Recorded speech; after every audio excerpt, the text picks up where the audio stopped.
Good evening, ladies. You all look so sharp, because I'm used to looking out and seeing hair bows and dirty faces. I'm a preschool teacher, so if I wipe your cheek, I'm sorry. Hope you forgive me.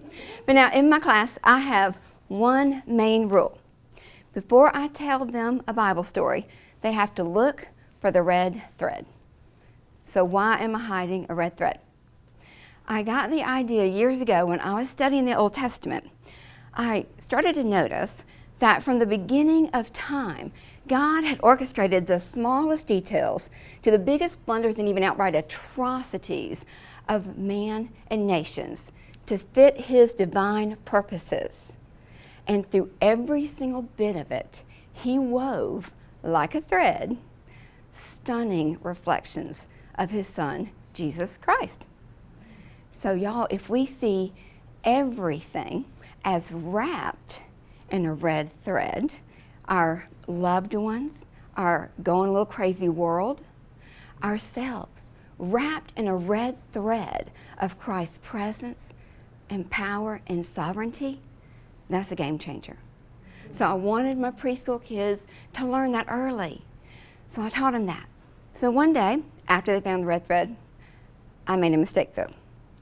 I said, would one of you please go get that thread and bring it to me? Now, if you've been in a group of preschoolers, you know what I just unleashed. Preschool anarchy. Hands are waving everywhere. Mr. Hay, look at me! Me! Pick me! Little Michael and Joey, they're gone. And they're fighting it out. I get it. Little Susie and Mary Beth, they are laid out all over the floor wailing, I'm wanting to get it! Y'all, my class unraveled over a 6-inch piece of thread. But seriously, and aren't we just a little bit like that when our life unravels? Usually, hopefully not over a 6-inch piece of thread, although I must confess to that at times. But usually it's the big things. Like when my mom called and said she had terminal cancer. My hands went straight up to God. God, do you see me? Do you see my mom? And then when my dad was diagnosed with dementia, the year my mom died, I was laid out on the floor, wailing, I don't want this. I didn't want this for my dad. And then one day, that one thing too many happened. I had been white-knuckle driving down I-20 in blinding rain for 2 hours, and I needed a break.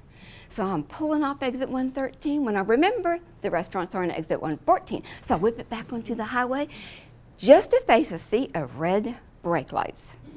Seriously, God? Because I was just getting off, and you let me get back on, and then blam! A white cargo van plowed into the back of me and shattered my windshield. And ladies, I pole vaulted past Unraveled, went straight into crazy. Why? Why, God? You knew this was going to happen, and you could have stopped me. You could have made me take that exit, and you didn't. You didn't.